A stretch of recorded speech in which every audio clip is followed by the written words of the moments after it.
Education and Health Committee for the 2020 session of the Virginia General Assembly. And I'd like to start by having each member of the committee to introduce themselves. And if I might start on the far right with Chap Peterson, who's taking off his coat, would be great. All right, hello? My name is Chap Peterson. I'm an attorney in Fairfax City, Virginia. I'm married, have 4 children. Thank you. Good morning. I'm Amy Locke. I represent the 2nd Senate District, which covers parts of the cities of Hampton, Newport News, Portsmouth, and York County. Good morning. I'm Janet Howell. I represent the 32nd District, which is Reston, Tysons, part of McLean, part of Arlington, and Chantilly. And good morning again. I'm Eloise Lucas, and I represent all a part of Portsmouth, Chesapeake, Suffolk, Franklin, Southampton County, Isle of Wight County, Greensville County, Brunswick, Sussex, and Surrey, Virginia. Thank you. Good morning. I'm Steve Newman from Bedford. Good morning. I'm John Aloysius Cosgrove, 14th Senate District, and thanks to Senator Lucas, I represent Virginia Beach, Chesapeake, Suffolk, Isle of Wight, Portsmouth, Southampton County, and Franklin. Good morning. I'm Siobhan Donovan. I represent the 12th Senatorial District, which is Western Henrico and Hanover. Good morning. I'm Ben Chafin, and I represent the 38th Senate District. That's out in Southwest Virginia, and it's a combination of all or some of 11 counties and cities. Good morning. I'm Mark Peak. I am from Lynchburg. I represent the 22nd Senate District. I have 8 counties and 1 city. I'm David Suderline. I represent most of the Roanoke Valley and a significant part of Southwest Virginia. And maybe more importantly, my youngest daughter's name is Elle Louise. Linwood Lewis. I have the 6th Senate District, 2 counties on Virginia's eastern shore, roughly half the city of Norfolk, precinct in Virginia Beach, and Matthews County on the Middle Peninsula. I'm John Edwards. I represent the 21st Senate District. I represent the Roanoke Valley and the New River Valley. There's a little school up in Blacksburg you probably heard of. Plays a little football and basketball. Good morning. I'm Ghazala Hashmi. I represent the 10th Senate District, and that is parts of Chesterfield County, City of Richmond, and all of Powhatan. And just before we do a roll call, I'd like for our majority leader to introduce himself. Excuse me, Dick Saslaw. I represent the 35th Senate District, which is most of, or a good bit of central Fairfax inside the Beltway. I have the Merrifield section outside the Beltway. They've got some different name for it, called the Mosaic District. You know, we always have to be different up there in Northern Virginia. And then we have, I represent the city of Falls Church and 4 precincts in the west end of the city of Alexandria. Thank you. Now, Madam Clerk, we want to do a roll call. All present?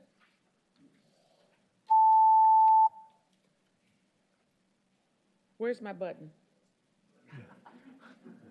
I'm not used to sitting here. Where's my, oh, there it is. All right, there I am. That's a good way to get started. Not know where I am. Thank you, Madam Chair.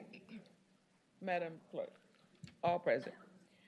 We're going to have quite a robust agenda this year, and so if Senator Stanley is here, we'd like to get started with him. What better way to start the day? He's not here. He's not here. Okay, so what do we do with his bill? No, I'm just kidding. Okay, because the first 2 bills are his, but let's move on to pay. You're going to call it? Right. And the next bill, of course, is Senator Spruill, and I don't see him present. He's in the building, and I told them last night the meeting was going to be 8:30. Madam Chair. Yes, sir. Senator Spruill was conducting the Hampton Roads caucus meeting. Okay, fine. Then we'll come back to him when he shows up.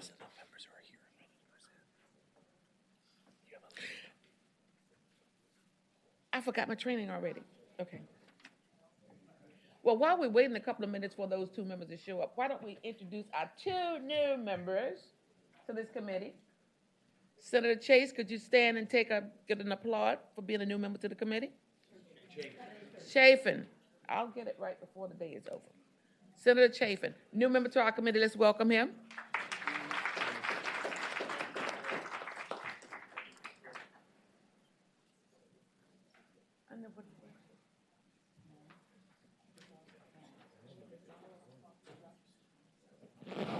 Senator Gonzalez Ashme, would you please stand up and take an applause?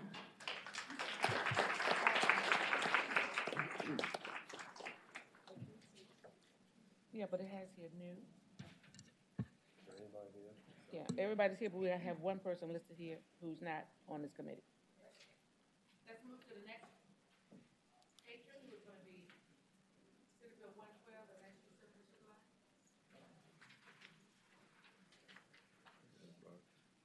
Would you like me to go right now, ma'am? Yes, sir, I will.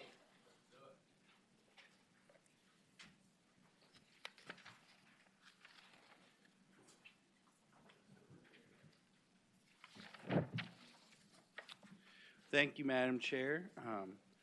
I have Senate Bill 112 for you all today to consider. A few years ago, when we were developing, trying to get more workforce training and elevate the standard diploma, one of the things that was done was requiring consecutive years of electives for the standard diploma. The idea being that we wanted kids to develop more of a skill in something. One of the challenges with that, though, is a lot of students start out seeking the advanced diploma, and either the additional math or that third year of a foreign language proves very difficult for them, and later in the game, they need to transition to a standard diploma. But that's too late for them to get the 2 years of consecutive electives. So this bill that's before you seeks to correct that with something that I think is worthwhile, which is a meaningful workplace experience. And this is something that came to me, like a lot of the good ideas I present here, from the Salem City Schools. And so what it would do is it simply allows the students to get the standard diploma graduation requirements fulfilled by completing a dual enrollment course or a high-quality work-based learning experience, both of which I think we could agree might actually even prepare the students better than 2 years of the same elective. And that's what it does. Thank you, Senator Sugarline. Do you have speakers? Yes, ma'am. Morning, Madam Chair, members of the committee. Good morning. I'm Tom Smith with the Superintendent's Association. We're in support of this. I think, as the senator indicated, this would really help some young people to move forward with their goals, and so we are in support. Thank you.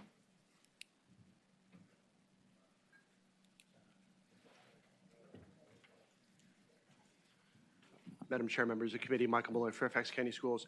We also are in support of this legislation. What this legislation also does is it helps to align school accreditation standards. There's a new College and Career Readiness Index, which does incorporate dual enrollment courses and high-quality work-based learning. So that's on the school side. This would align the student side with that. Thank you. Other speakers? Those are the only two I anticipated. Senator Newman. David, good morning. So exactly, and I'm pulling the bill up, it's new to me. What are we replacing the work-based learning with? In other words, you're not getting rid of the basic requirement for the math, history, science, and English that we have today, even though some of them are performance-based. None of those are being replaced by what you're doing, or are they? No. So what is, if you're pulling the bill up, it's the paragraph that starts at line 70. Thank you.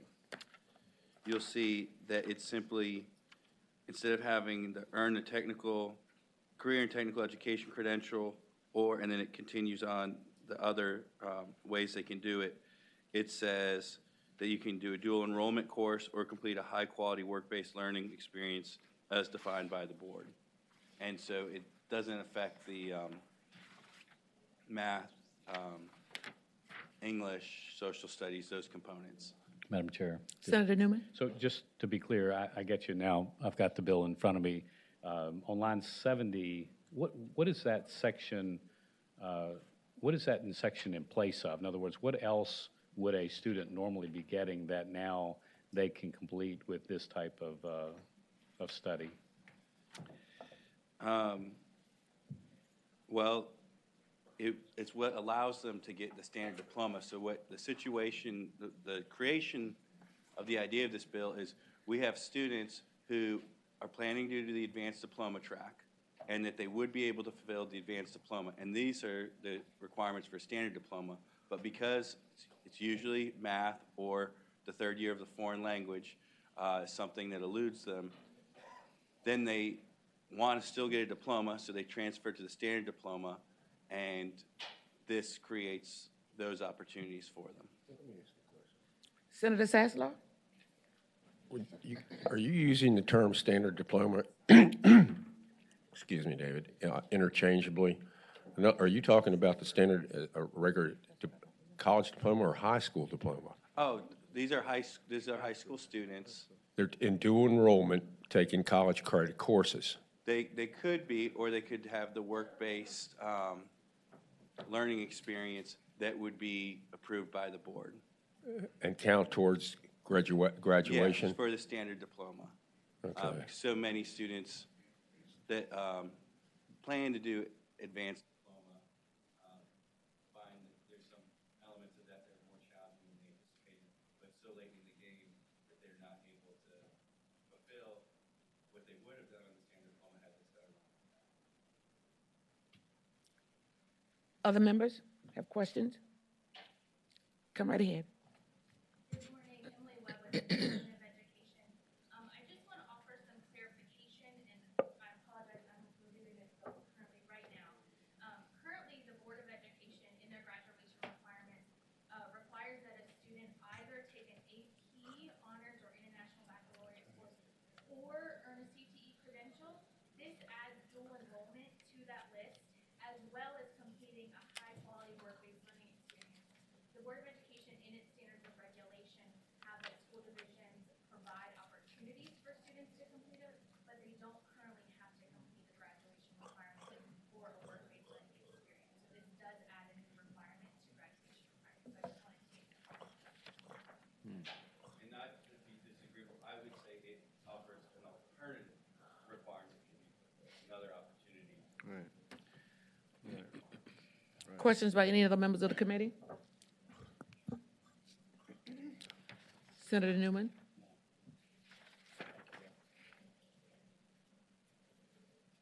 Do we have a motion on the bill? I'll move report. It's been moved, and I think I heard second, that the bill be reported. Open the roll.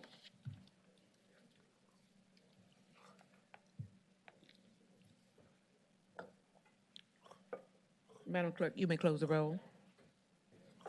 15 yeas, 0 nays. Congratulations, first bill of the session. You're very welcome.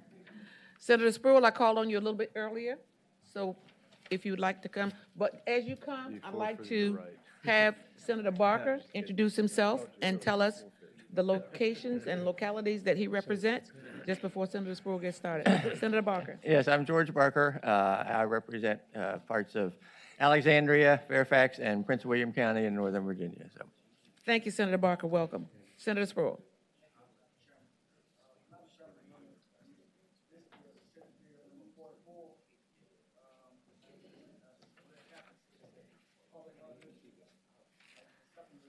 Students may use unscented topical sunscreen lotion. What we found out that some of the schools in elementary school and secondary schools, the kids have to have a prescription to use sunscreen during sports activities and others. So far, it's a national trend for non-prescription carrying use of sunscreen that so far has been used by 10 states. So what the parents wanted to know was that why that on-prescription sunscreen, why kids cannot use that. So all this bill is doing is allowing kids to use non-prescription drugs for sunscreen. Thank you, Senator Spruill. Members of the committee have questions? Yeah, I do have a question. Senator Peake? Thank you, Madam Chairman.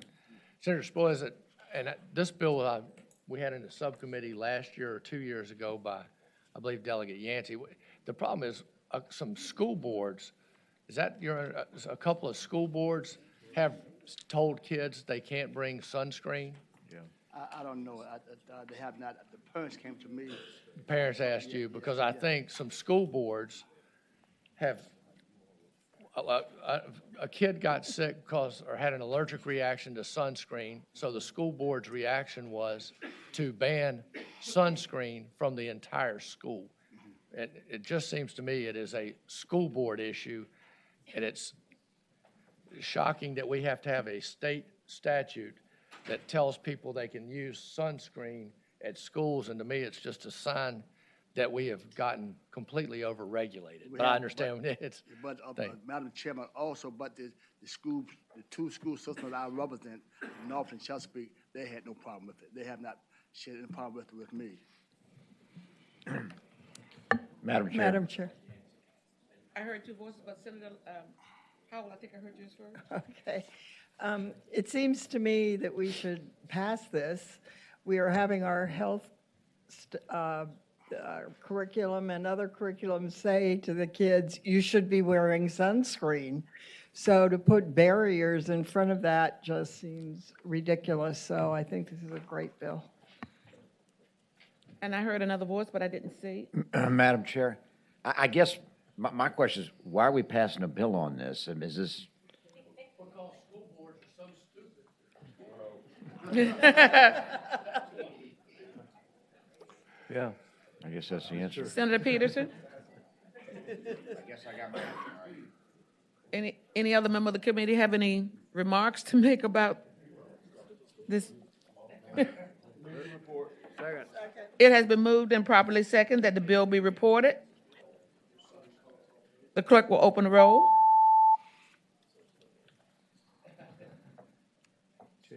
Madam Clerk, Senator Chafin? Oh, Senator Chafin's not in the seat. Okay, Madam Clerk, you can close the roll. 14 yea, 0 nay. The bill has been reported. Bill number 2 for the session. Thank you, Senator Sproul. I don't have another one, do I? No, not today. Okay, thank you so much. You're very welcome. Okay, I don't see anybody I can back up to. Senator Stanley, is he here? Oh, okay, Senator Stanley. Good morning. Good morning, Madam Chair. Good morning. Madam Chair, which bill would you like to kill first? They're all good. They're all good.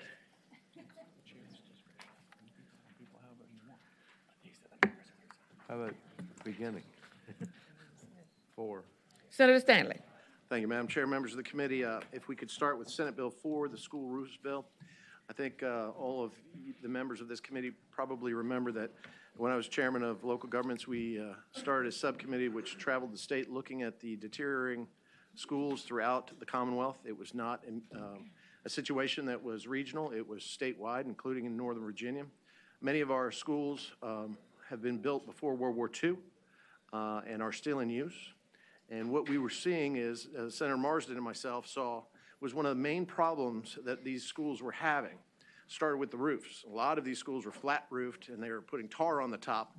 But what you were seeing was the elements were coming in, rain was coming in, and it was starting the deterioration in the electronics, in the hardware of the school. And it went right down into the classrooms, where some of the classrooms that we went to had 15, 16 buckets collecting water, and students were being taught around those buckets. Some classrooms, the classes had to be moved because the mold had gotten so bad that the teachers were sick and the students were sick.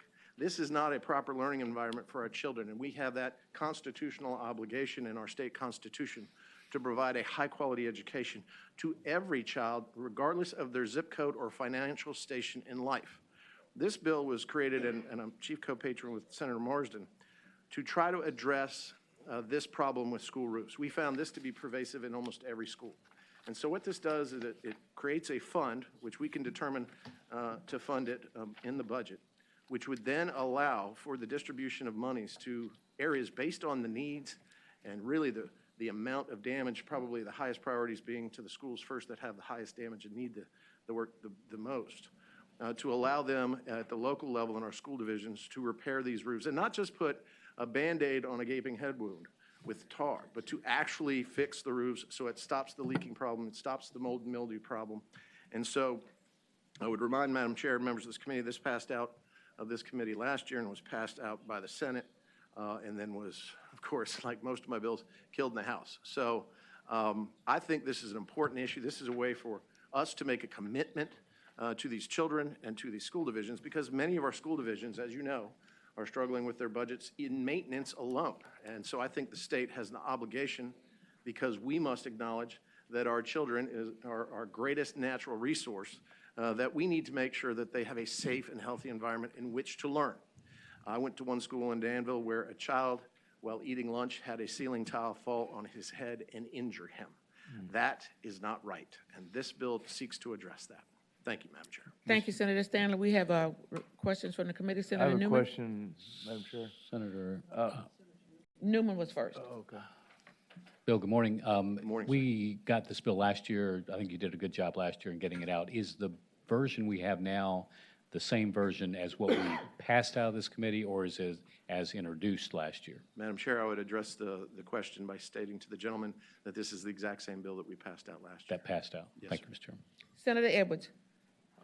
My question is, why limited to roofs? And second question, following up on that, how much do you think this is going to cost? Have any idea? Madam Chair, I would answer the question of the gentleman by saying we found the roofs to be the most pervasive problem. You could address HVAC, ductwork. We've seen in schools and even in our area where some of the ventilation, both here and I believe probably in Richmond, that they found the mold consistent with Legionnaire's disease. There are many more issues that we need to address, which other bills, which I'll bring forward to this committee, and you've seen before in school modernization. We need to make this a priority. This is one way of addressing a specific problem that seemed to be, according to Senator Marsden and I, uniform. Like I said, from Loudoun County, Prince William County, all the way down into Lee County. This is in the inner cities, in the rural areas, suburban and urban. So I'd like more to be addressed, but this attacks a specific issue that needs to be addressed, and it needs to be addressed now. Madam Chair, question. Senator Edwards? I agree with you 100%, and this is a huge issue, and it ought to be attacked. I'm going to support the bill, but it ought to be attacked and on a broader basis. We need a lot more money for, especially the rural areas that are having trouble paying for public education, including the schools. Madam Chair, I would answer the gentleman by saying I could not agree with you more, and I Senator enjoy what I Lewis. do. Hey, Senator Stanley, sort of along the lines of Senator Edwards' question, are you just seeking to establish the fund this year, or are you going to have a budget amendment in to put some money in it? How are you? Madam Chair, I would answer the gentleman by saying, first establish the fund, build the house, and then put the furniture in it. And I think this is one of those where, one, we are then saying as a legislature that this is a priority, and then the priority can be funded. There are other resources, not just state resources, that can be given. Public-private partnerships may be available through the fund, but it is one that I will submit a budget amendment to for $3 billion. Could you repeat that, Senator Stanley? No, I cannot. But I've never said $3 billion budget amendment before, so I thought I'd start now today. So. Questions by any other members of the committee? I'd like to entertain a motion. Move report. It's been moved and properly second. And I'm going to re-refer to finance, of course. With $3 billion price tag on it? Yes, of course. Report and re-refer to Senate Finance. Madam Clerk, will you open the roll?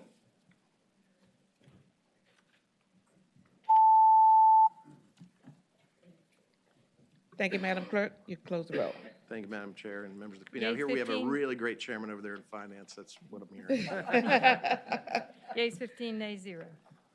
Thank you. Thank We you. have speakers who are signed up to speak. And does Senator Stanley's name come off, or does he have another bill? He has another bill. Go right ahead. I believe it's SB 5. That is correct. Okay, SB 4 is up there right now, so. That's what I'm looking at Okay. too, but we All right, need to so- pull up Senate Bill 5. Madam Chair, there are many files that I have in the bills that I filed, but as you can see right here, this file is extremely large, and there is a good reason for it. When we talk about school modernization, as you know, that has been one of the things that I've been most passionate about. and in the studies that we did and the traveling that we did and looking at so many schools, what we found is there is no uniform standard by which we can judge whether a school is modern or not.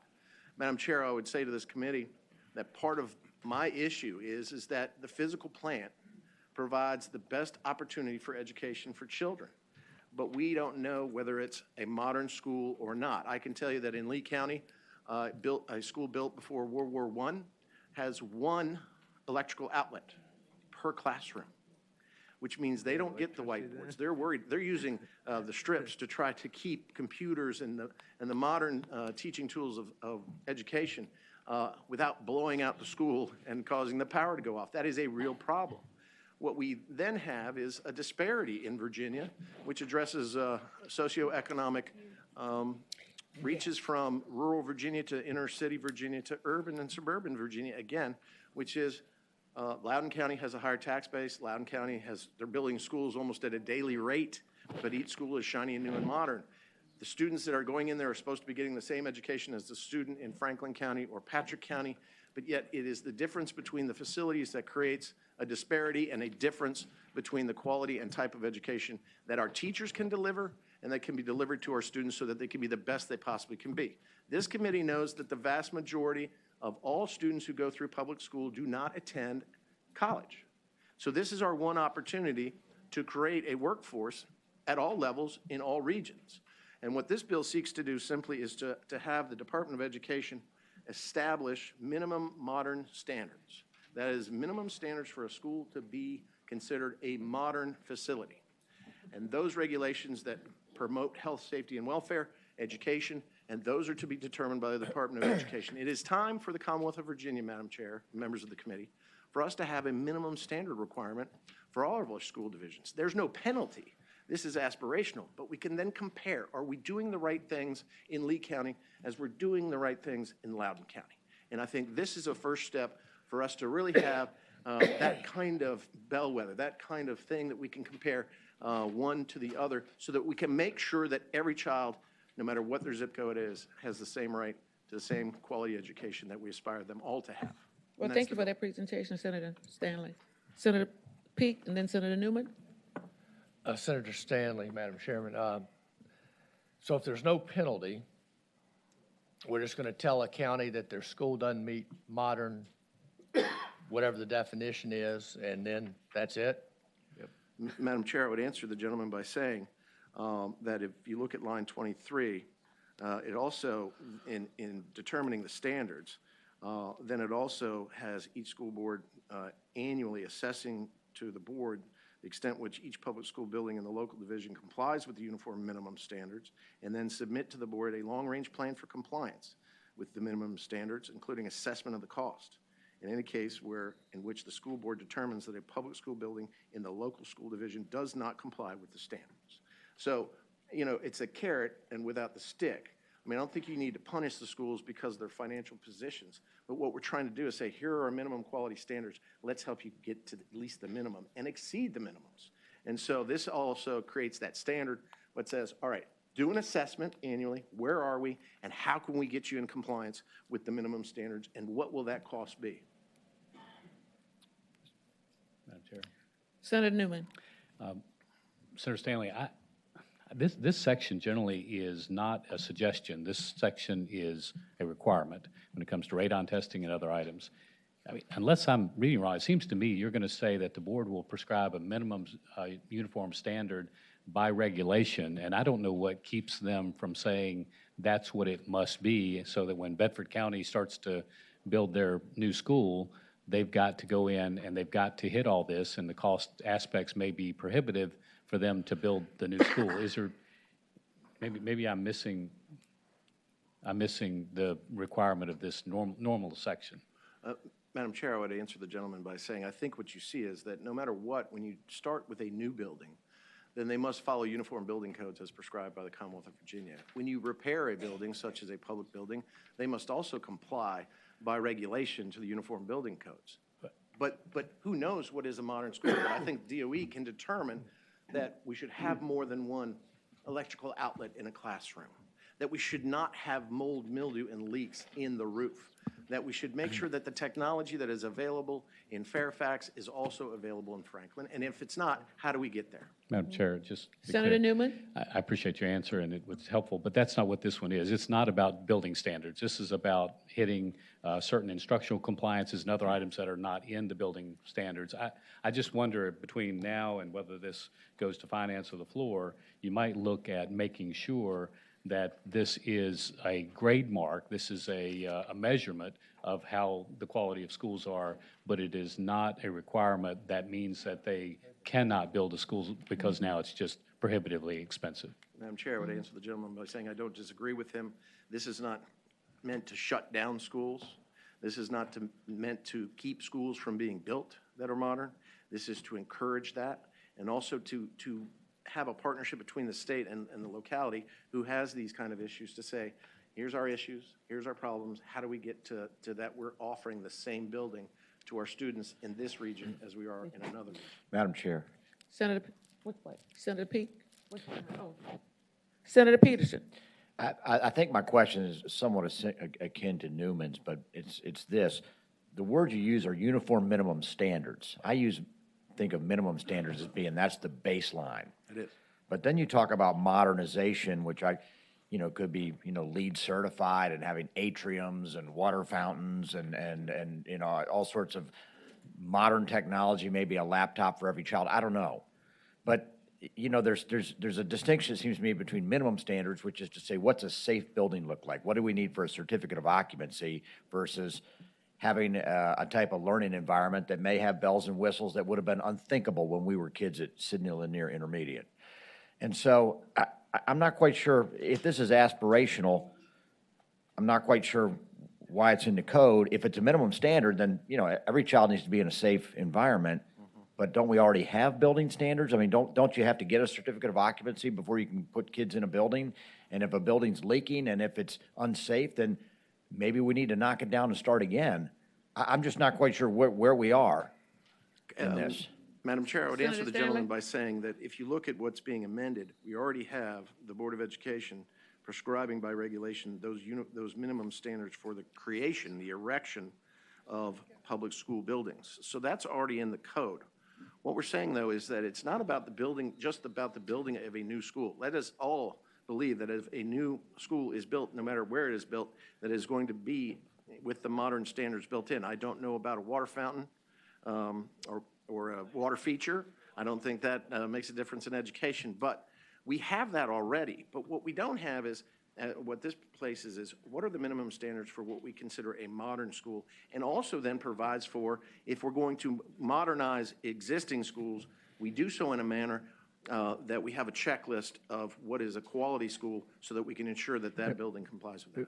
Madam Chair, follow-up question. Senator Peterson? I guess the word that I'm stuck on is modern, because I went to a modern school, Fairfax High School, that was built to be a modern school, and it got knocked down 30 years later because it was, frankly, an architectural tragedy.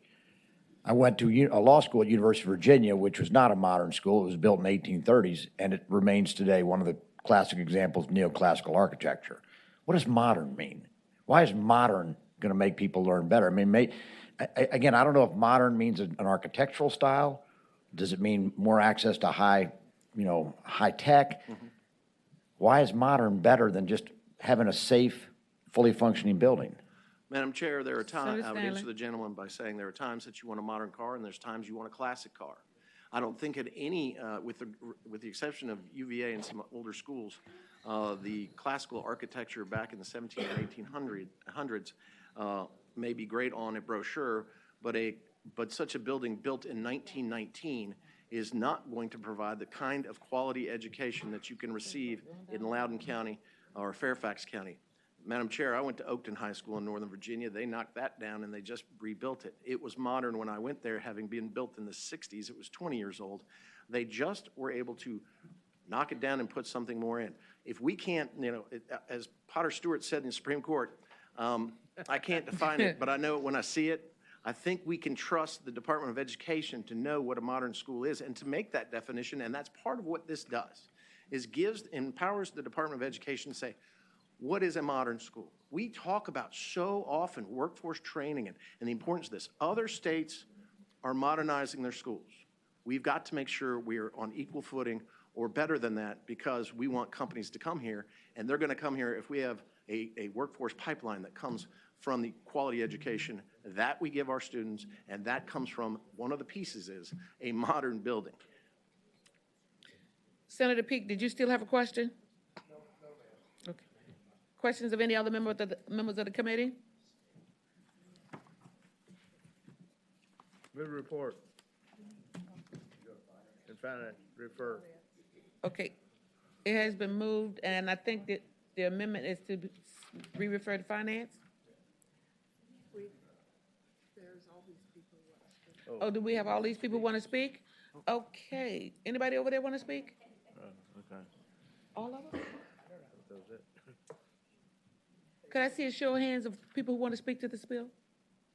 Okay.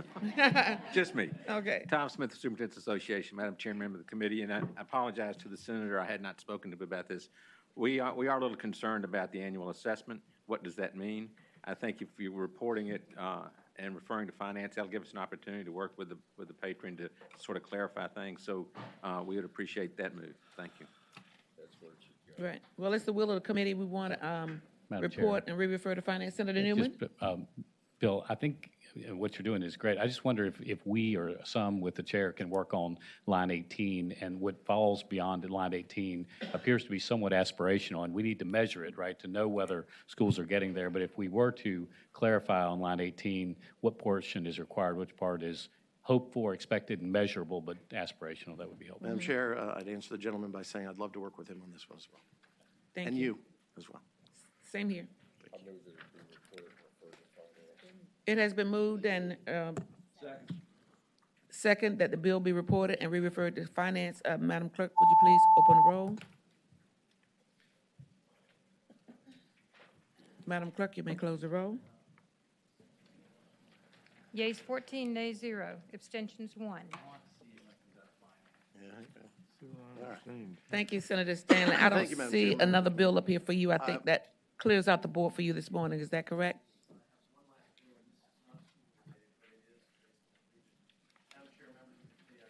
Senate Bill 52.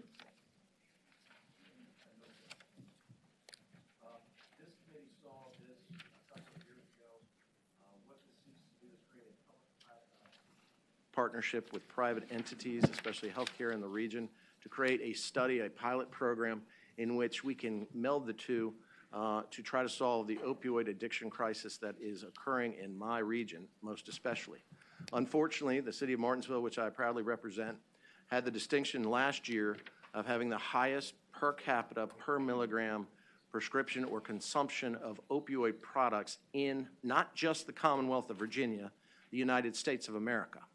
And quite frankly, while we're not number one this year, we're number two. So we are trying our best to work where we can create an addiction-free society, but we've got to be proactive, not reactive. Now, ladies and gentlemen of this committee, I think you would understand that our community service boards, our CSB, social services, take a large load on in trying to help the opioid crisis and addiction. Whether it's a referral from pretrial or as a part of probation, usually that's where the contacts occur.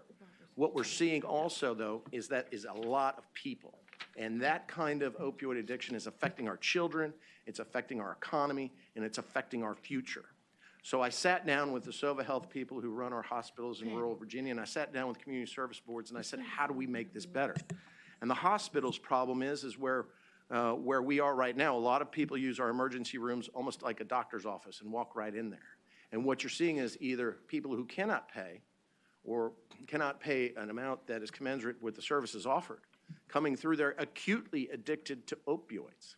And so, of course, our hospitals take them in, and some of the treatment to get them cleansed is 45 days.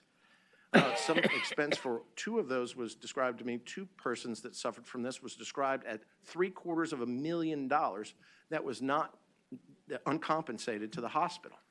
The hospital then told us about generally how in those 2 instances, one walked out of the door and said, I'm going to try to get clean, but had no resources to do it. The other one said, I'm going to go get high, which meant every dollar and effort that the hospital had expended was a failure. Now, ladies and gentlemen, what this tries to do is where we're failing for those at income levels that can afford insurance is that we're creating a bricks and mortar detoxification through the hospital, and they're willing to do that because that ultimately will keep their costs low, and then a maintenance program using telemedicine, telehealth, and also our CSBs, so that we can then keep, once we have detoxified them, we can keep them from going back to the throes of their addiction. And that way, we're trying to solve a problem that otherwise cannot be solved at this economic level. So what we have is a company, a hospital group that is more than willing to engage in this with our CSBs in a partnership that will offer the same addiction services ultimately to those that otherwise could not afford it or have insurance for it, to those in comparison.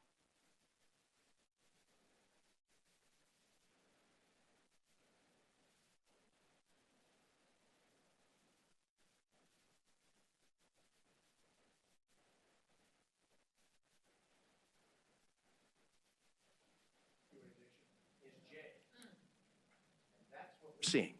And you know what?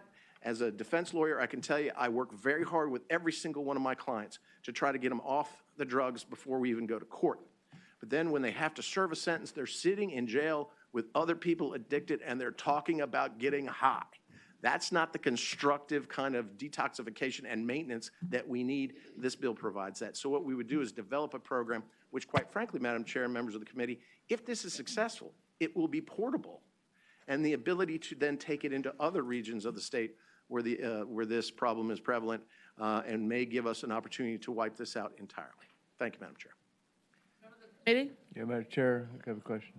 Senator Edwards. Aren't there programs like this in other parts of the state? I mean, you want a pilot program, but aren't there similar type programs somewhere else? Madam Chair, I'd answer the gentleman by saying I'm not aware of any. Okay. We've been looking to try to see if there was a modality that we could adopt, and we didn't find that. I'm reminded now there is a small technical amendment which must be made to this bill. Okay. Madam- Go ahead. Madam Chair, members of the committee, there is one amendment to SB 52 on line 47 after 1, comma, strike 2020 and insert 2021. Madam Chair? Thank you. Senator Edwards. So these to help people who are uninsured, is that right? Madam Chair, I would answer the gentleman by saying yes. And so Medicaid expansion would help a lot, right? Madam Chair, I think he's trying to get me to say yes, Senator so I'll say Stanley? yes. He's been waiting for that for 2 years, Madam Chair. But, you know, it's really, look, it's $500,000 in from the state. SOVA picks up a lot of the tab, and it also takes some pressure off our already, as you know, Senator Edwards, Madam Chair, he and I deal in the same courts with an enormous pressure on our Piedmont Regional Health, our CSBs. They can't handle it. They need a partner, and we have a willing partner willing to create a program which, if successful, which I believe it will be, can be used statewide. Senator Stanley, we need to get a voice vote on the Oh, I'm amendment. sorry. I move the amendment. It has been moved and probably second that the amendment be agreed to. All in favor, please say aye. Aye. Thank you. Senator Stanley. Madam Chair, that's the bill. Madam I Chairman. appreciate your time. Senator Donovan. Thank you. Madam Chairman, I'm just as I'm reading the bill and looking at it, we have a very robust arts program, addiction and treatment program. And I noticed that DMAS is not actually included in the work group to develop this. DMAS and DDHDS work very closely together, and I think it would improve the bill to, there's a regional access and transportation challenge in the Southwest that makes it hard to accomplish addiction treatment that is covered by insurance. And I don't think we should be siloing these things. I think this is a program that could comprehensively help with access for people who need ongoing. A lot of the data suggests that success for addiction doesn't occur until after 2 years of support. And so I think that there's an opportunity to include DMAS in this conversation. Madam Thank you, Chair, Senator I Dunn. respond to Senator the Stanley. gentlelady by saying, again, I totally agree. We're not trying to exclude anybody from the work group, but the work group getting together in this very specific way can provide some innovative answers and solutions, can think outside the box, and that's what we want. So the more the merrier. I don't want this to be a competition. I want this to be a collaboration. I don't want this to be an attempt. I want it to be a success. Senator Dunlap, would you like to make a motion to Yes. have that amended to add Thank you that? so much, Madam Chairman. I would. I'd like a friendly amendment to include DMAS in the work group to develop this program. Do I get a second? Second. Okay, it's been moved and properly second that, that statement be, that the bill be amended to include that. DMAS is also a part of it. That's a voice vote. All in favor? Aye. Otherwise? Motion passed. Madam Chairman. Yes, Senator Hashmi. Senator Stanley, I just have a question. I'm really pleased to see the inclusion of telemedicine options for these communities. But as you know, rural regions really suffer from a lack of broadband access. So in what way are we going to be able to provide provisions that are going to support expansion of broadband access that will actually help us implement the telemedicine provisions that you have in here? Madam Chair, I'd answer the gentlelady by saying I totally agree with you. I don't even have broadband at my farm. So I'll give you all my home number because my cell phone doesn't work either. But that is a real problem, and that's a problem that's kept the Patrick County Hospital from reopening. One of the issues is that the access to broadband keeps us from being able to bring that modern medicine. I use the word modern again, I'm sorry, Senator Pearson, but modern medicine and modern techniques into those areas. Martinsville itself is positioned where it does have access. So during the pilot program, telemedicine, telehealth can work. I'm working right now with Dr. Karen Ruban. I sit on the Virginia Telehealth Network board, and we are trying to make sure that telehealth has the greatest potential in the rural areas, but its greatest challenge is it doesn't work if you don't have broadband. We're trying now, and you'll see legislation where we're trying to run fiber optic cable to the top of a mountain so we can transmit it all over Patrick County. That's a different bill. But you're exactly right. If we're going to make a commitment, telemedicine can work, because our general problem is that a lot of my constituents are 40, 50, 60, 70, 80 miles away from a doctor or a hospital. Or sometimes they have to go into North Carolina or Tennessee or Kentucky to get services. So telemedicine closes that mileage gap, brings the quality doctors in that can do that kind of interaction with the patient, and it absolutely is critical that as a component of this, especially if we take it from pilot program to a modality that is portable, that we're going to have to address in the future. Thank you. Thank you. Thank you, Senator Stanley. Thank you, Madam Chair. Yes, the motion is in order. Madam Chair, I would move the report to the Third Finance As amended. It has been, the motion is that the bill be reported and re-referred to finance as amended. Madam Clerk, will you open the roll? Thank you, Madam Clerk. Yeas 15, nays 0. Thank you, Madam Chair. You did well this morning, Senator Best Stanley. experience I've ever had in this committee. Sorry about that, Steve. Thank you, guys. Thank you.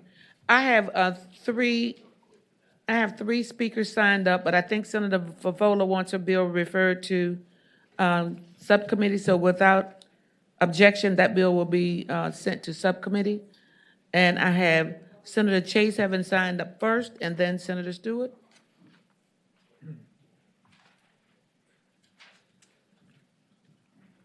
Good morning, Madam Chair. Good to see you. Good morning, Congratulations. Senator. Thank you. Madam Chairman and members of the committee, Senate Bill 260 has to do with Senator Peterson's fine bill that he passed last year. I would first like to begin by having this amendment passed out so we can go ahead and adopt this, and I'll explain it in a minute. The original bill basically adds a public comment period requirement of 15 days prior to meetings. I'm going to pass this amendment out. This is to amend subsection 2 to include this at the end, the date, time, and location of the meeting at which public comment will be permitted pursuant to subsection E. Senate Bill 260 would ensure that students and concerned citizens are afforded adequate notice of opportunities to address governing boards on proposed tuition and fee rates by requiring institutions to give 15 days public notice of the date, time, and location of the public comment period. We just had a public comment notice requirement with the legislation that was recently passed, and some of the universities were only allowing like 3 days or 5 days and not giving the students an opportunity to organize and prepare, rearrange their schedules so they could attend these public comment periods to address their concerns about increasing tuition. The amendment simply adds to that current bill that they also have to specify a date, time, and location for the public comment period. That's what you're looking at now. This bill builds off of a great bill championed by Senator Peterson, which we passed into law last year. That now requires the Board of Visitors of our public colleges and universities to hold public comment before voting to set tuition rates. Since its passage, 2 public universities held the required public comment periods prior to voting to set next year's tuition rates. The other institutions don't set tuition until the spring, and one gave students, as I mentioned earlier, the public a 5-day notice of the opportunity to give public comment, and the other just 3 days. But in order to promote meaningful participation in these public comment periods on such an important issue, students and the concerned public should be given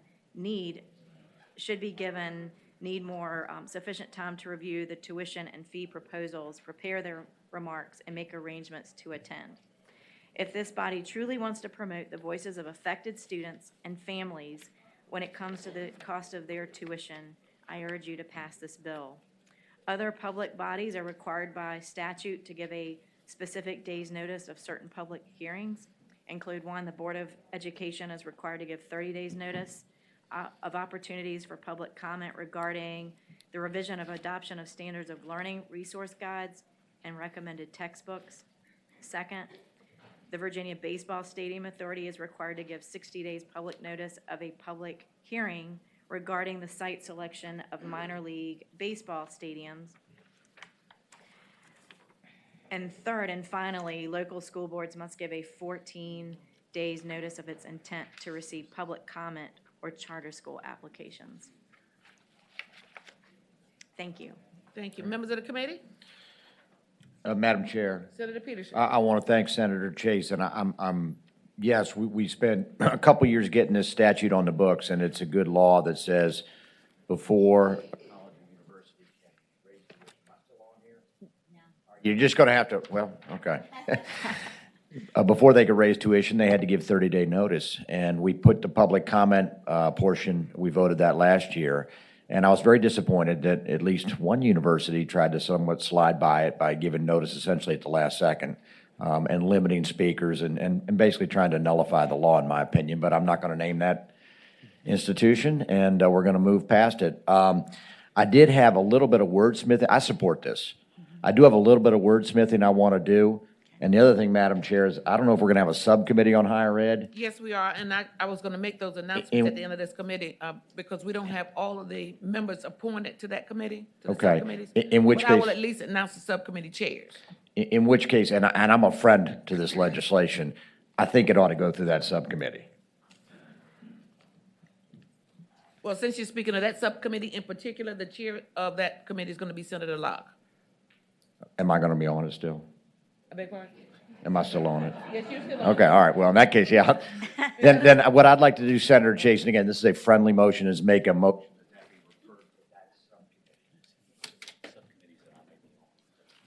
You tell me, I'm going to put you wherever you want. Hello, anybody?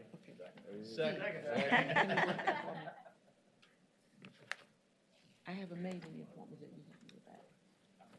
I'm sorry, I was just having a little conversation with my former chair. Okay. Okay, sorry, I was talking to my former chair. There has been a motion to pass, did you pass it? I want to refer to the subcommittee. Okay, all right. The motion is to have the bill referred to Subcommittee on Higher Education. And we're working on the other members who are going to be a part of that committee almost as we speak. So it will be re-referred. Madam Chair, is that gonna be a voice vote or recorded vote? Okay, all in favor, please let it be known by the sign of aye. Aye. Nays have the same right? Thank you. Thank you, Madam Chair. You're welcome. Thank you. Thank you, members. Thank you. Senator Stewart, signed up next. Yes, ma'am. Good morning, Madam Chair. members Good of the morning, Senator committee. Stewart, how are you? I'm very well, thanks. How are you? You all excuse me if every now and then I have to kind of communicate with my former chair, but go right ahead. Absolutely. Madam Chair, I have Senate Bill 134. And it's a very simple little bill that you probably either like or you don't. Hopefully, everybody will embrace it. Currently, teachers, most teachers have 45 minutes of planning time, and I'm talking about K through 12. However, elementary school teachers have 30 minutes of planning time, and they don't get to use it for planning purposes. They are required to do other things other than planning on instruction. And as you all know, teaching the youngest folks can be as demanding as teaching the folks in the 12th grade. And so all this bill does is it levels the playing field. It says all the teachers get 45 minutes of planning time to be used as planning time and not to be used, required by administration to be used for some other purpose. It also gives flexibility and allows the school system to say, well, if we need you to teach another class during your planning time, then you should get extra compensation for that. And that really is what the bill does. Any remarks, comments, questions by members of the committee? You have speakers? Not that I'm aware of. Yes, sir, you do. I'm sure they love it, Madam Chair. Oh, I'm sorry, go ahead. Senator Peterson? Yeah, I was gonna ask a question. I'm just reading this, or it says it's unencumbered. So they get to use the time as they see fit for planning to teach the class. Right now, and I'm not a teacher and wouldn't pretend to be one, but the teacher that brought me this bill in my district said oftentimes administrators will come and say during your planning period, you are to do this. Right. And they have to do something else other than using that planning period to plan to teach the class, which I think all of them need if they're going to do a good job teaching these students. Okay, let me just ask a couple questions. And let's say they use that planning time to say, not that I'd be speaking autobiographically, but they had a child that was a problem in the class and they needed to talk to that child's parent. Not that I wouldn't be familiar with those conversations. They would have the flexibility to do that because they wouldn't be making that decision. They wouldn't be forced by an administrator to do it. Okay, follow-up question. What if they are available, let's say your child's taking algebra, and they need to have a follow-up question, they need to talk to the teacher, they need, I mean, is this, if they approach the teacher during this time, is that gonna be a billable charge? I mean, what, I guess my question is, if it's supposed to be unencumbered, it seems to me none of us is unencumbered. We're answering emails, we're answering phone calls, people come to talk to us. I just, this word unencumbered is a little bit frightening to me. They would have to, Madam Chair, I apologize. They would have to make a pre-arrangement with the school system that they were going to be paid extra compensation for doing other things. Otherwise, their 45-minute planning period would be theirs to use as they see fit. If they chose to tutor a student, if they chose to meet with a parent, if they chose to do those things, they would be doing that of their own volition, and it would not be a billable event unless there was a prearranged contract with the school system stipulating that it would be additional compensation for that. If you have a better word, I'm happy, but unencumbered was the best word I could think of. You have. Yes, ma'am. Madam Chair, members of the committee, Kathy Bircher with the Virginia Education Association. We strongly support this bill. We have been fighting for years to get additional, or to get unencumbered planning time for our elementary teachers. Unencumbered is a word used consistently in K-12. It is very clear that it is that which is not designated by administration as a requirement. And so it's a very clear definition. For those of you who don't know, about 7 years ago, I gave up on policy and went back to the classroom and taught first grade. And the planning time was 15 minutes at the beginning of the day prior to the children arriving and 15 minutes at the end of the day after they left. There was no other unencumbered time designated as planning. And I would argue that teaching the younger ones is more challenging, having lived my life in early childhood, than some of these older ones. So highly supportive of this bill, and we are hopeful that you will vote to pass the bill. Thank you so much for your comment. Madam Chair, I'm John Suswick with Virginia Professional Educators. We also strongly support the bill. The number one complaint we receive from elementary teachers is the lack of planning time. Unencumbered simply means that these teachers don't have to cover the cafeteria, they don't have to cover sidewalk duty, they don't have to cover other teachers, and that's it. And they can use that time for planning, to plan their lessons, to call parents, and to do other duties that are expected during the normal school day. Thank you very much. Thank you. Other speakers, come right up.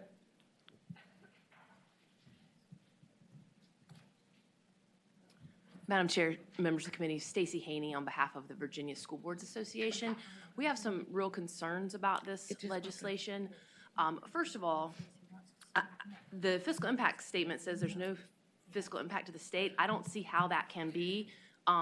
If we're going to give teachers more planning time, then we need to have other teachers to cover the class during their planning time, so we're going to have to hire more teachers. I don't know how that doesn't have a cost to the state. And then certainly the cost to the locality is going to be extremely high, in addition to the actual cost to the state that this will have. And one of the things I want to point out is that the patron of the bill talked about all of the things that teachers are getting pulled to do that might encroach on the planning time they have now. The reason teachers are getting pulled to do all these other tasks is because there's all these other mandates on teachers. And we're adding to the list of things that we expect teachers to do every day. And there's a whole lot of bills that this committee is going to hear over this session with other things that we're adding to the load. So think about that. Think about how we're impacting the time that we have. And maybe the answer is let's encroach less on that time rather than imposing this huge fiscal impact on the localities and honestly, I think on the state as well. Thank you. Thank you. I have, I'm getting accustomed to my screen here, and it says Senator request to speak, Senator Cosgrove. Madam Chair, I'll defer so the gentleman can speak. I'd like to hear what the superintendents have to say before I make my comments. Thank you. Madam Chair, Tom Smith, the Superintendent's Association. In addition to what Ms. Haney was talking about, we've got to remember that we see things during this time in the General Assembly that don't seem like they're going to cost anything to the state. You're going to be asked to talk about surveying students, surveying folks, doing all sorts of things that seem inconsequential. Every time we put and pass one of those bills, it costs the locality money to implement that. This is going to be a tremendous increase in cost, both in terms, as Ms. Haney said, in terms of cost of time and in terms of people. So while we understand the concern about planning, and we do make, as a superintendent, made sure that my elementary classroom teachers met the planning time that they had. They also have specials that they have time to, art, music, things like that they can use, that come out of the classroom. And so when the children come out. So we're very much concerned about the cost of this as one of those other mandates that's going to be here without any state funding. Thank you. Thank you. Mr. Chairman, I have a question. Senator Edwards. Yeah, question here. Senator Edwards. Senator Edwards. Yeah. On my screen, I have speakers who request to speak next, and it has Cosgrove. So I've got to, according to the screen, go to him first, and then Senator Newman, and then you. Thank you, Madam Chair. Senator Lewis, Stewart, tell him to push his button. now you're talking about a 45-minute block of time. Now, my daughter-in-law is an elementary school teacher, all right? She has to be at school in the morning at a particular time, and then she leaves at a particular time. If we're going to put this 45-minute unencumbered block in there, does that mean a teacher's going to have to spend more time at school in order to have that free period? Because elementary teachers usually have their classes all day long. So how is that time management going to work? Madam Chair. Senator this- Stewart? This leaves flexibility to the teacher, and I can tell you, I'm not aware of an elementary school teacher that opposes this bill. I think they are very supportive of this bill. This came at the request of an elementary school teacher. In full disclosure, my wife is a third grade teacher. She's not teaching this year, so there's no conflict, I guess, but I actually talked to her about this bill.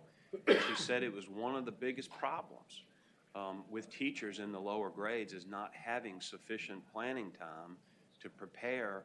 You know, these young people are very energetic. Sometimes they're hard to manage, and these teachers need this time to do a quality job to teach these younger kids. Madam Chair, following. Senator Cosgrove?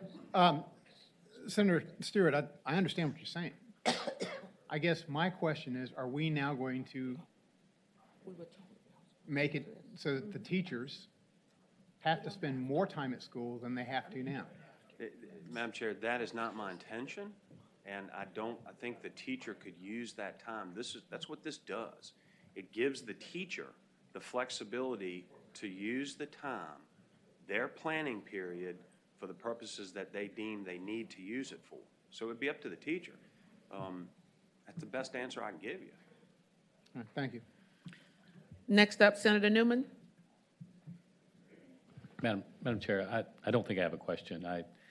I love where you're trying to go. I think it's going to end up disrupting because there's a lot of that time, especially half-hour breaks, that are lunch times, that people take lunch times where some are with the students during a 30-minute lunchtime, and they rotate those over. And so, and also, maybe if this does get out, or if it goes to finance, maybe that the language between in line 18 after such planning time, which relates to Senator Peterson's unencumbered and uninterrupted, that part is also maybe problematic.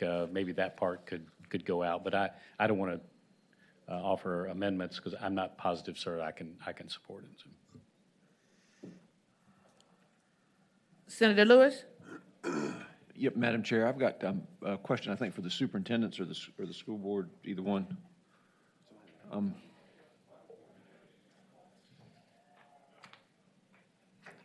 I'm being a little dense this morning. So can you explain to me this dramatic increase in cost by giving these folks a 45-minute planning period? Where's the increase in cost? Because we're going to have somebody to be with the children during that 45-minute period. You got to remember, elementary day is very constrained time-wise. We're supposed to have so many periods of math, so many periods of reading, all of that. We're going to have somebody to come in and essentially teach the class while the teacher is out.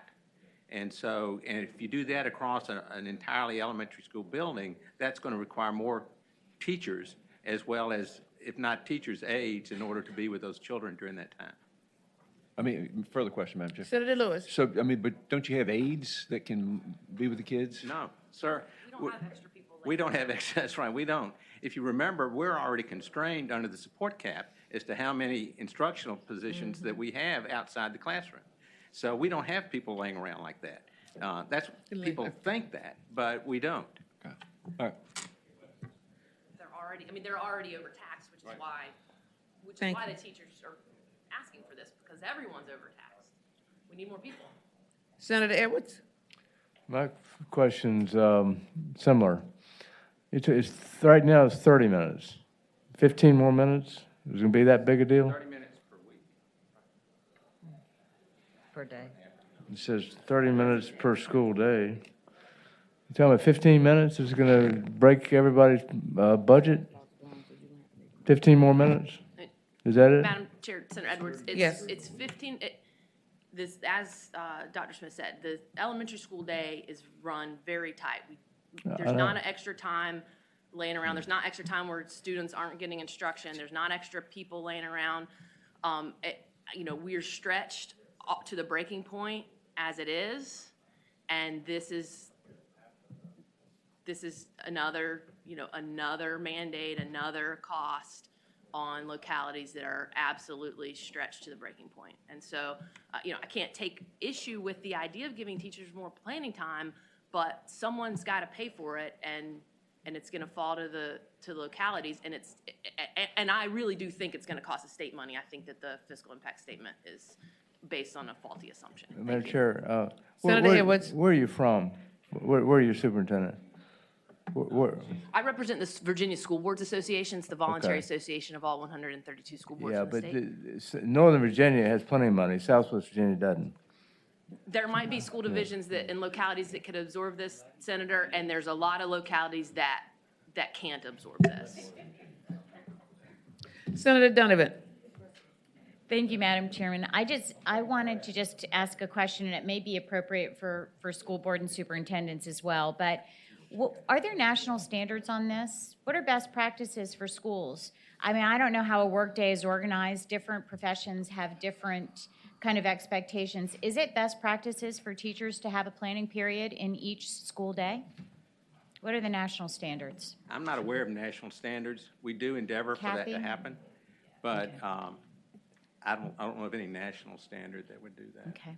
There's certainly not a federal requirement. We're fighting on 15 minutes.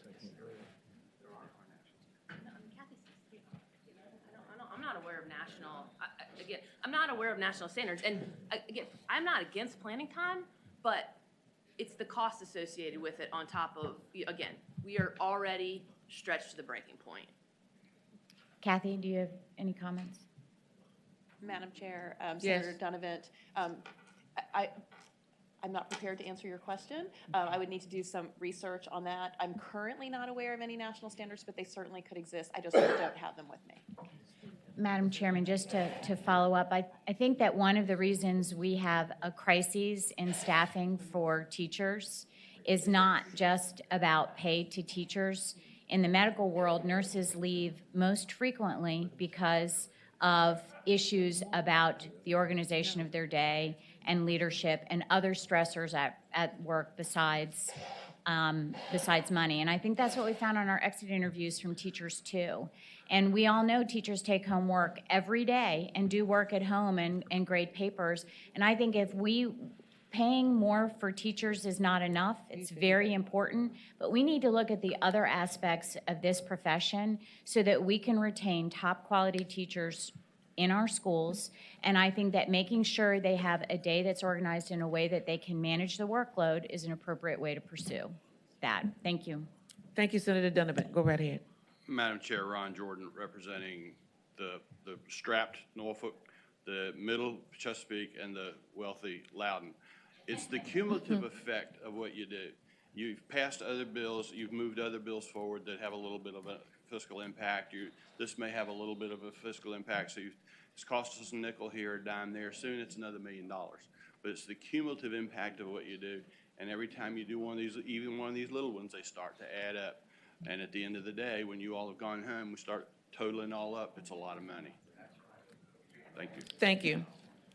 Madam Chair, Senator Howell. I move to report and re-refer to finance. Okay, we have a motion to report and re-refer to finance, and that's going to require electronic vote. Madam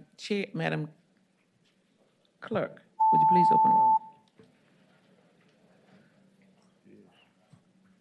Madam Clerk?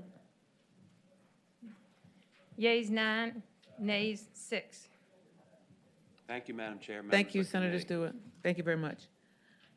Those are all of the signed-up speakers we have, and of course, we've already put Senator Favola's bill in subcommittee, so we have 2 of our members on the committee. Senator Barker, you have several, and Senator Donovan, you have bills as well. So in the order that I have them, Senator Barker, you're up next.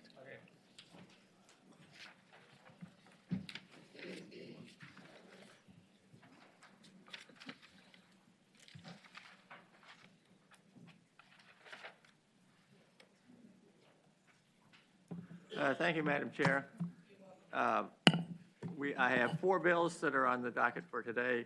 I'll start with the easiest, I think, which is a re-referral for Senate Bill 274 to Commerce and Labor.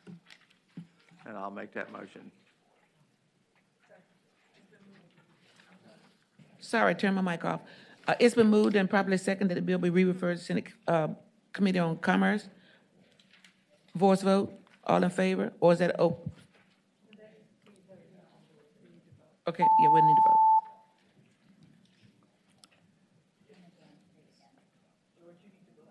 George, Yeah. vote yourself. Well, I don't. Thank I you. got it. The bill has been reported and we refer to Senate Finance, okay? Senator Barker, what's your next bill? All right, let me do Senate Bill 238. 238 is a bill that I've had for a number of years here, and came close to getting it passed last year. It just did not get taken up in the subcommittee and the appropriations in the House side. This is on full-day kindergarten. As you are, I think many people are well aware, we've had a number of school systems that used to have a lot of their students, or in some cases all of their students, not in full-day kindergarten, only in half-day kindergarten. We've made significant progress on that, and we need to close the loop on that and make sure every student who comes in at kindergarten gets the full-day kindergarten service. The research is extraordinary on this. It shows that it's academic beneficial to being in full-day kindergarten compared to half-day kindergarten. Social action, social involvement, socialization is significantly improved for those in full-day kindergarten, and even interaction with the teachers. And the data show that the academic portion of it carries throughout the school year. So once you're behind because you had only half-day kindergarten, you are going to be more likely to be behind when you get through middle school and high school. What the number of school systems that we've had in recent years has been 3. It was Loudoun, Virginia Beach, and Chesapeake. Loudoun has moved to have a full-day kindergarten. They have new full-day kindergarten for all their students now. Virginia Beach has a plan to finish that off, and Chesapeake is moving in the right direction. What this does is it gives 2 years for them to get up to full-day kindergarten. Well, I can tell you that once a decision has been made, a school system can move very quickly to provide a large number of students. Frederick County a few years ago had no students in full-day kindergarten. They got a new superintendent. 3 months later, they had every student in full-day kindergarten. In Fairfax County, we had a number of 32 schools that did not have full-day kindergarten. The superintendent and school board were resisting moving those schools to full-day kindergarten. Once the school board made a decision in June to have full-day kindergarten, in September when the schools opened, every single one of those 32 schools had full-day kindergarten, and it cost only 1/4 of what had been projected on that cost.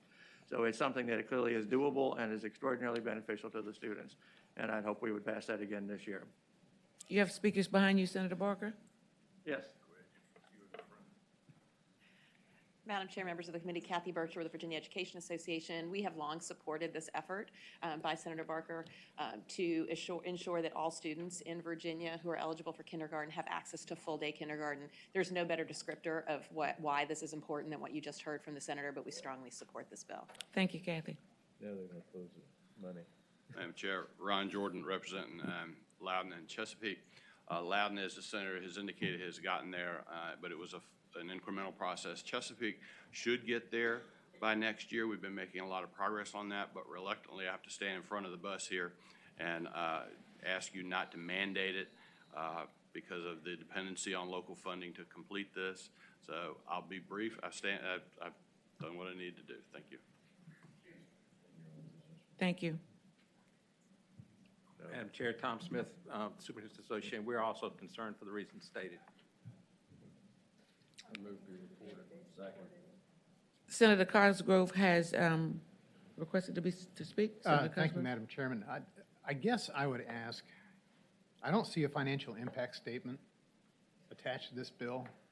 Actually, it's not a financial impact statement because in the school systems that have not had full-day kindergarten for all their students, they're actually getting paid as if they were providing full-day kindergarten for those students in the calculations of providing the state funding on things.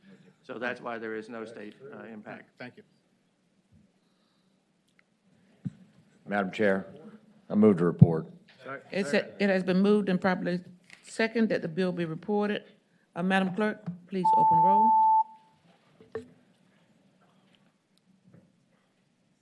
Thank you, Madam Clerk. Yeas 12, nays 2, abstentions 1. Thank you. Senator Barker? Thank you. Next bill I have here in front of me is Senate Bill 275. Deals with school enrollment for students formerly in foster care. We do have an amendment, I think, that is being presented on that one. Is it? You don't have it? Okay. Does somebody have an amendment to?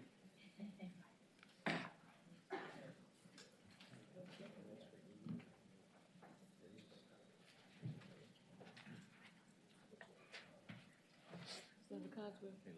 I gotta step to a press conference. You got my I just want to know if you want to speak on this.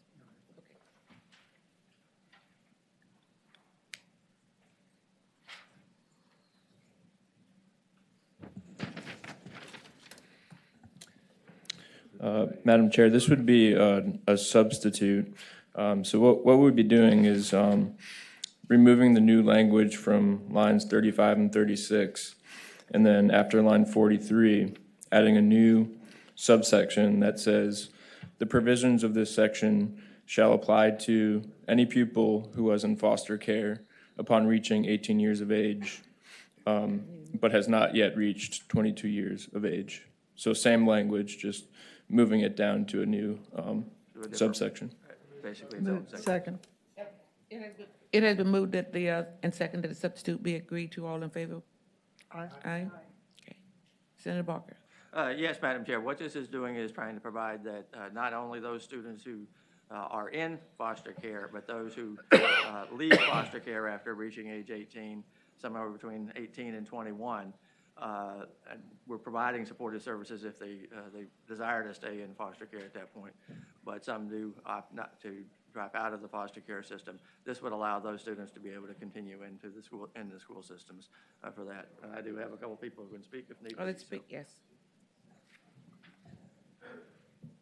Good morning, Madam Chair, committee members. Amy Woolard with the Legal morning. Aid Justice Center, and also speaking on behalf of the VBA's Commission on the Needs of Children in support of the bill.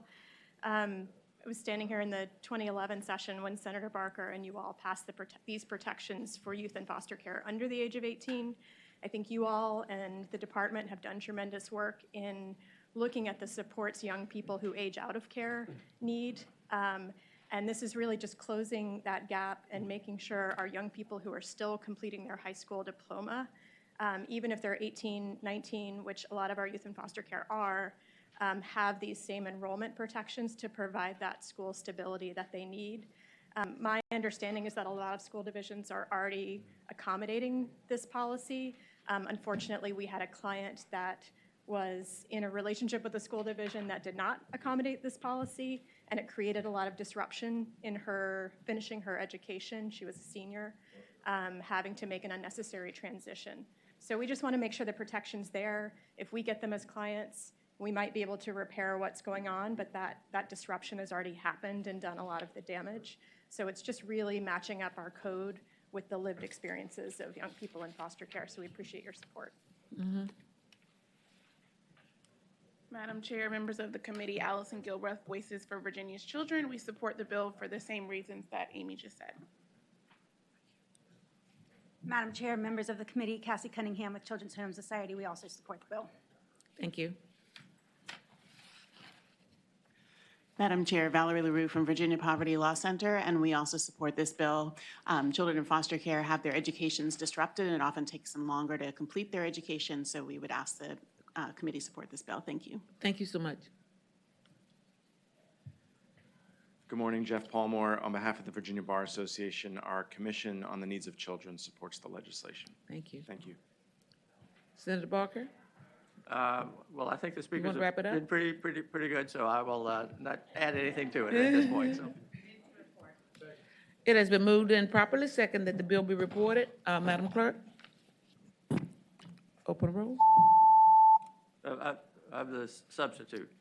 Yes, a substitute. We already. That's all right. Yeah, we did that. Thank you. Senator Barker, you have one more bill. Yes, Senate Bill 239. This deals with topical fluoride varnish and who can provide that. Obviously, fluoride is a significant benefit in terms of preventing disruption of the teeth and the disintegration of the teeth. What we do have a line amendments on one line on 229, and I will read those because we didn't have that all worked out much prior to the meeting today. On 229, it says a physician assistant nurse, and then adds the new language medical assistant or dental hygienist may possess and administer the topical fluoride varnish. What the change would be to strike medical assistant or on line 229 and add after dental hygienist or any individual authorized, and then change the word may to two. So it would read a physician's assistant, a nurse, dental hygienist, or any individual authorized to possess and administer topical fluoride varnish pursuant to an oral or written order or standing protocol. What this would do is provide medical assistance, basically the opportunity to be able to, the ability to be able to provide this topical varnish there. The reason that we made the change to this is that what was pointed out to us was that medical assistance is not defined anywhere in the code or in any regulation. So there are, hundreds of thousands, probably 100,000 medical assistants across the Commonwealth, but there's not a legal definition there. And so what this did was just change it from medical assistant to anybody's authorized to do that. Thank you, Senator Barker. Senator Cosgrove, you have request to speak? Senator Barker, I guess I support the bill, okay? Okay. I guess the only question I have, you say anyone authorized. Does that just mean my dentist could say, hey, John, why don't you go do this? Well, it does say anyone authorized, and for a protocol issued by a doctor or dentist, basically. So that is what this would do, would make it into that provision would be there. Hopefully, you're not the one that shows up next time I go to the dentist. Exactly, it's the last thing you want. Because where I live, we're at a well, so we don't have any fluoride there. So, but I'll check to make sure you're not going to be there. When Yeah, we go good there deal. next time, so. One more question, Madam Chair. Senator Cosgrove. And all kidding aside, don't you think that's pretty wide open as far as the language in the bill? Well, it is wide open, but it is the responsibility of the physician or the dentist or whoever's involved to be able to provide whatever supervision and making sure that the individual who would be authorized is someone who understands what they need to do and what they need not to do. So that's the protection that's there. That's basically the physician or the dentist. All right, thank you, Madam Chairman. Others interested in speaking? Move report. Did we adopt the amendment? Line amendments. I'll make a motion to adopt the line amendment. I think we discussed it, but we Yeah. didn't actually adopt it. But. It was a voice vote. Oh. It was a okay. light voice vote. All right. Madam Clerk?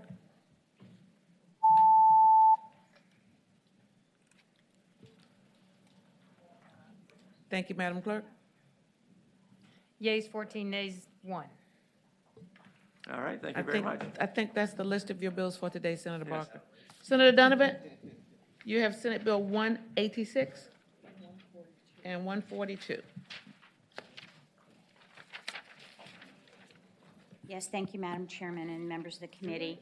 On Senate Bill 142, this is virtual education, which this committee and the Senate has passed out with 40 votes last year. And basically what we're able to do is there is funding in the budget this year for a single platform for K-12. This is going to help with our teacher shortages and also help with our teachers' workload. When you have this robust platform, you're able to put the curriculum for all of the classes on that platform, and they can be used in 3 ways by the students and the teachers. Children can work independently and take classes. This will be very helpful for, say, math classes in Southwest where we don't have instructors. But even when we've had discussions with the apprenticeship program at the shipyard, they've said that math is not consistently taught around the state of Virginia, and it would enrich our ability to get people into the workforce if we standardize that. That's exactly what virtual education can do. So you can work independently with the class. Teachers can use this curriculum to actually make their classes more robust. They are able to take out pieces of the curriculum and make it individualized so that kids who learn in one way, maybe watching a video, would be able to study a subject that way, whereas others that maybe want to do gaming or read a paragraph can study that way. And then the third way that teachers can use this is that they can get off of this platform and the virtual education curriculum list the actual curriculum for their class. Our teachers, if you don't know, are sharing lesson plans on Pinterest. because we don't have a way to have a robust library for them that's easily accessible. That makes more workload for them. They can actually log some of their lesson plans on this platform so that they can be shared. This is a way to really advance Virginia's education and make it easier for our teachers. So that's kind of a quick overview of what it is. There's no budget amendment with this because I've spoken with the superintendent of schools, and the money that's allocated in the governor's budget for the platform is enough to cover expanding virtual education from kindergarten all the way through the 12th grade. So, Madam Chairman, that is essentially the bill. Thank you, Senator Donovan. Are there members of the committee who would like to speak, since I don't see any speakers standing in the audience? It has been moved and properly supported that the bill be reported. Oh, I'm sorry, Finance asked for this one, Senator Donovan. Absolutely. I apologize. Madam Chairman, I would withdraw that motion and remake the motion that we report and re-refer to Senate Finance. It's been moved and properly seconded by the Chair of Senate Finance that the bill be reported and re-referred to Senate Finance. Madam Clerk. Thank you, Madam Clerk. Yeas 15, nays 0. Thank you, Senator Donovan. Thank you, Madam Chairwoman. There's one more bill. Senate Bill 186 is another bill that we passed out of the Senate 40-0 last year, and this is basically adding to the expectations of an individual education plan for a student, that plan include appropriate education for family life.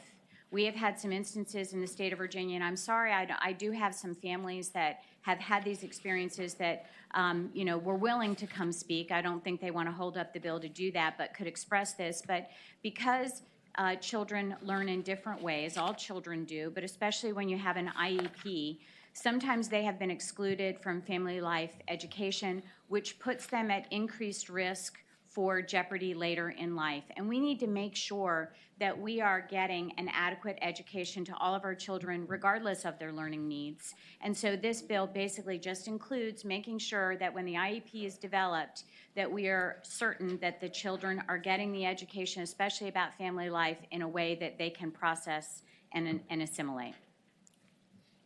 Thank you, Senator Donovan. There any questions of members of the committee? I don't see anyone standing in the audience. Oh, I do now. Hello. I'm Tanya Milling, Executive Director with the Arc of Virginia. And the Arc of Virginia supports, someone called the moment I looked down. Okay, the Arc of Virginia supports this bill as both a protective and a preventive measure. And we thank both Senator Donovan and Senator Boysko for bringing this forward. We worked closely with the Department of Education and other stakeholders last session and during the interim to make sure this was a viable and effective proposal. This bill does not change anything regarding parental consent or the IEP decision-making process, but it does ensure that students have education about healthy relationships and healthy development by making it part of their IEP. So thank you. Thank you. Morning, John Smino with the Virginia Board for People with Disabilities. I'd echo Tanya's statements. This is an important issue, and we thank the Senator for championing it. Thank you. Good morning, Madam Chair. Colleen Miller from the Disability Law Center of Virginia. We support the bill. Thank you. Emily Webb with the Virginia Department of Education. We don't have a position on the bill, but we were able to work with Senator Donovan last year on this amendment, and so we have been part of the process, and we'll continue to work with her moving forward. Thank you. Good morning. I'm Mike Asif with the Virginia Council of Administrators of Special Education, and I want to thank Senator Donovan for her concerns around the students with intellectual and developmental disabilities and their well-being. There are, as many of you know, 11 requirements for consideration in the IEP that include many of the issues that are encompassed in this, but we understand Senator Donovan's advocacy and understand that, and we do not oppose it. Thank you. Madam Chair, Stacey Haney on behalf of the Virginia School Board Association. I just want to be clear that there's nothing that currently prohibits school boards from considering these things, or the IEP team really from considering these things when IEPs are implemented, and I would suggest that they probably already are. So I just don't want anybody thinking that this is necessary because it's not currently being done. What this bill does, though, is it adds these guidelines that that the department or the department is going to establish these guidelines, so it's a tool. I just wanted to be real clear that this is something the IEP teams can and already do consider. Thank you. Thank you. Move report. Okay, it has been moved and properly supported that the bill be reported. Madam Clerk. Thank you, Madam Chairman, members of the committee. Thank you, Senator Donovan. Yes, that concludes the docket for today, but I just promised everybody that I would let them know who the subcommittee chairs are, because we will be assigning members to those committees sometime today, and we'll get that information out to you so you know exactly who will be serving on the committee. But for Public Education Subcommittee, the chair is going to be Senator Gonzalez Hashmi. For Health Subcommittee, it's going to be Senator Linwood Lewis. For Higher Education, it's going to be Senator Mamie Locke. And for Health Professions Subcommittee, it's going to be Senator George Barker. And we will be giving you, if you would like to help me with assigning members to your committee, I would appreciate that. Oh, that is correct. I gave you all a little bit of a break this morning by requiring that the committee started at 8:30. But going forward, the committee will start sharply at 8 a.m. 8 a.m., not at night. That's correct. Thank you, Senator Cosgrove.